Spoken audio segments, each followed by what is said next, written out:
They don't mean to harm you, and yet something is happening in your 2-month-old developing brain that will be harmful to you in the long run. Your attachment style is developing.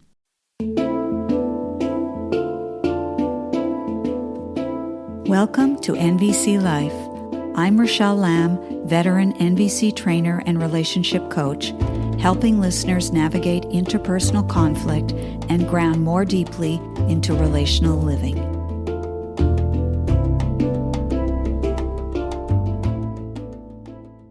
Greetings, fellow humans. Almost everyone fascinated with the inner workings of relationships is familiar with attachment theory. Attachment theory was formulated by psychiatrist and psychoanalyst John Bowlby, who wrote extensively on this subject, blazing a trail for others to follow.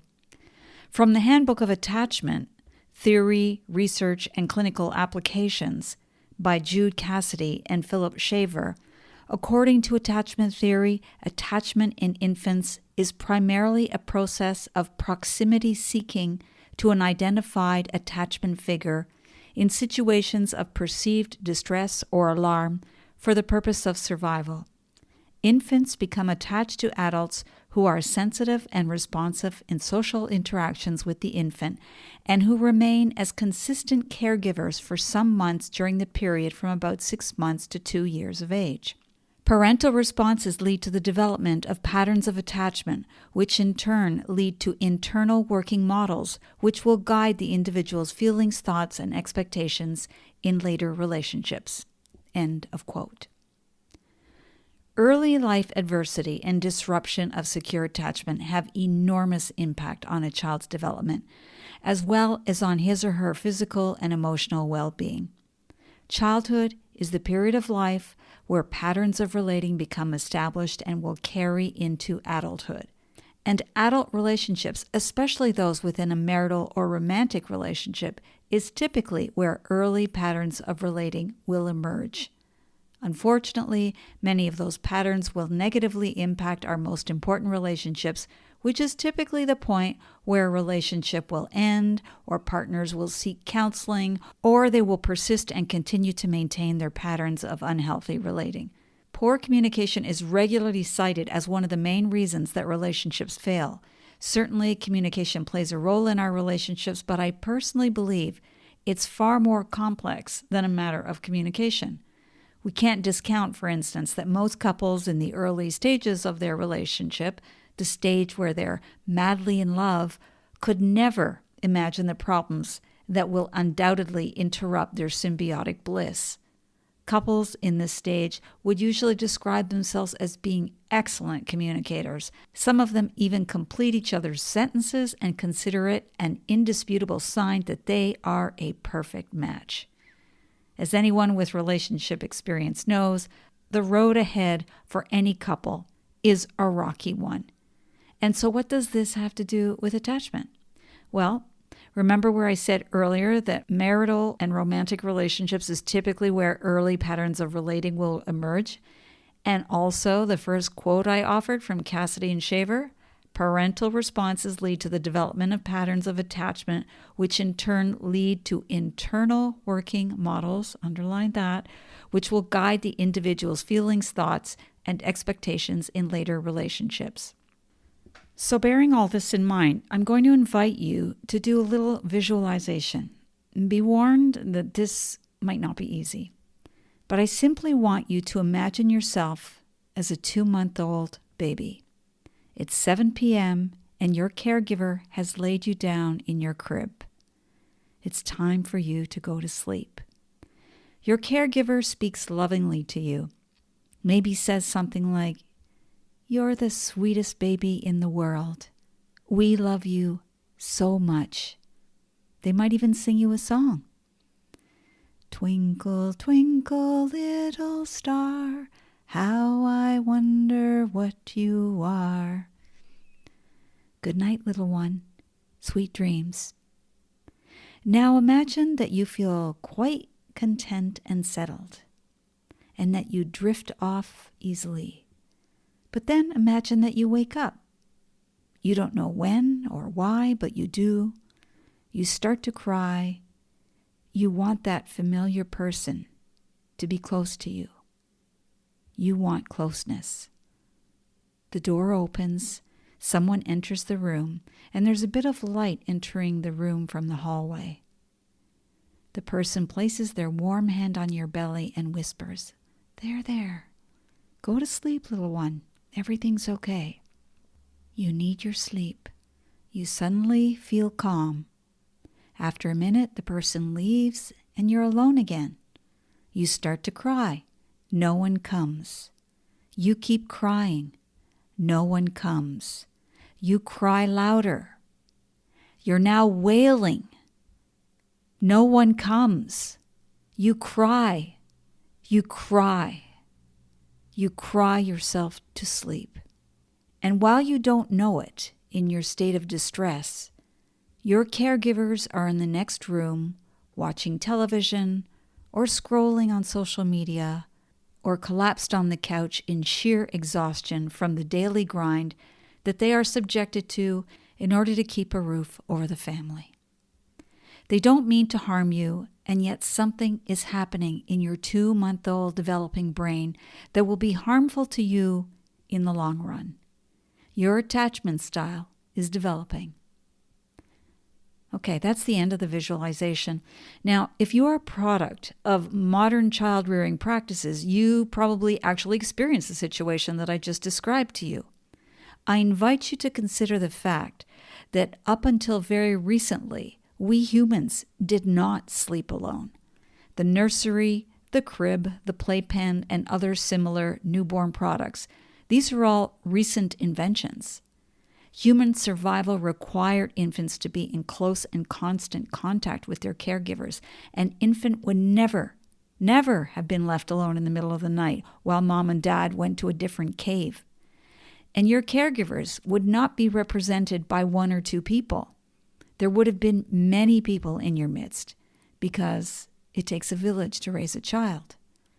Our pre-industrial and pre-agriculture ancestors would therefore have had a much different experience around attachment. They would have been in constant contact with life through their caregivers and other tribe members. They would have had a large family to draw on for their care. A look at Homo sapiens through the ages reveals that even though technology and city dwellings have greatly changed the ways in which we live, humans still come into this world with the nervous systems and attachment requirements of their ancestors. So here's the question. Given that you were left to your own devices in that crib, what decisions would you have made in order to survive the ordeal? You wouldn't have had any awareness at such a young age that you were in fact making decisions, but something like a decision was being made at a cellular level in that warm little human body that was once you. Let me offer a few. When I'm afraid or lonely, no one comes. I have to armor myself so that I don't get hurt. I can't count on anyone to be there for me, especially when I need them most. The people closest to me are unpredictable. I'm not worthy of love and care. I'm easy to forget and easy to leave. Relationships are confusing. The people who claim to love me always hurt me. There's no point in voicing my distress. I will either have to learn how to silence myself or, alternatively, scream even louder to get my need for closeness met. Attachment theory recognizes 4 different forms of attachment: secure attachment, anxious attachment, avoidant attachment, and disorganized attachment. In a nutshell, a person with a predominant anxious attachment style would be described as clingy, needy, demanding, overly preoccupied with the relationship, and fearing abandonment. A person with a predominant avoidant attachment style would be described as independent, weary of intimacy and closeness, closed to emotional expression and sharing of feelings. A person with a predominant disorganized attachment style would be described as experiencing overwhelming emotion, dysregulation, and vacillating between the desire for closeness and the fear of it. Finally, a person with a predominant secure attachment style would be described as someone being able to be secure in their own skin, whether alone or in a relationship. The capacity for trust, honesty, openness, interdependency, and mutual care is well developed, and there's a healthy tolerance for differences and distress. I would say that people who have a predominantly secure attachment style were either blessed with ideal childhoods and did not experience the kind of induced separation I described in the visualization, or they have given themselves to the extraordinary hard work of learning the pain of their childhood and rewiring themselves in order to move towards secure relating. This often takes years to achieve. Okay, so how does nonviolent communication factor into all of this? I would say that most people who are drawn to NVC are seeking ways to improve their capacity to relate from a secure place. They probably wouldn't describe it in those terms, though. They would more likely say things like, I'm trying to find a way to feel more connected to the most important people in my life. I'm trying to figure out a way to maintain the loving connections that I so strongly yearn for and that tragically seem to slip away from me. I'm trying to improve my ability to effectively resolve conflict, things like that. Those are typically the ways in which people describe their attraction to NVC. But as you're listening to this, maybe you can begin to hear the underlying theme in all our relationship and communication woes. I just want to be able to heal from the separation that I have so fully absorbed into my way of being and relating in the world. The disconnecting ways that I have learned to relate with others, with myself, and also with planet Earth are so deeply embedded in my psyche, and I want to begin the work of sorting through it all, making sense of the insanity of it all, so that I can be a living creature in deep accord with life. I want to be securely attached to life. Can NVC help with the process? Yes, it can. But I would say it's not enough. It's not enough to be able to recognize and clearly articulate that you have a need for secure connection, for instance. We need to do some digging and explore the question, how did I get here? How did we as humans get here?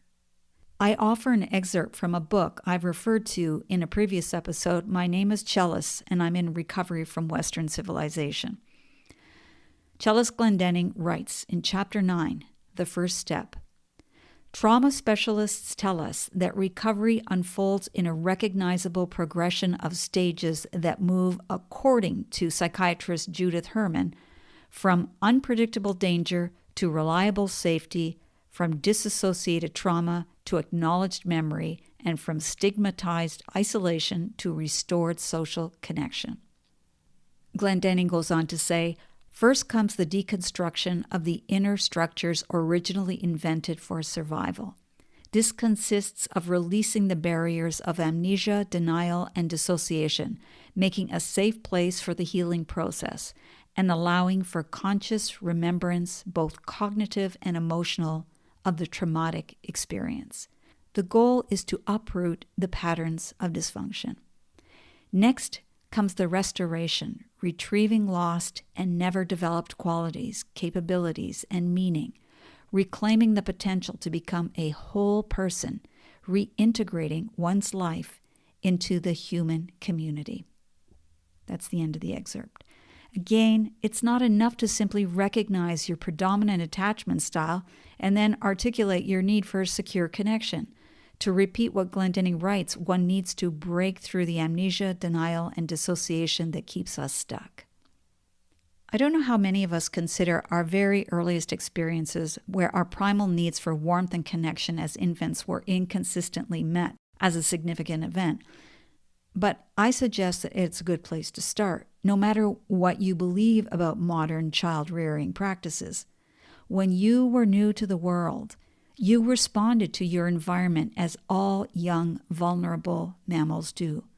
You were wired to rely on your caregivers to provide you with secure attachment and to nurture the formation of a healthy internal working model within you that would guide and determine your future relating.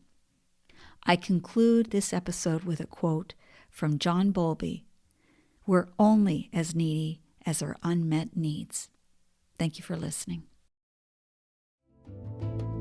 Thank you for tuning into NVC Life. For future episodes, be sure to subscribe on iTunes, Spotify, or YouTube. For free resources or to book a private session with me, head over to RachelleLamb.com. Until the next time, stay sane, grateful, and generous.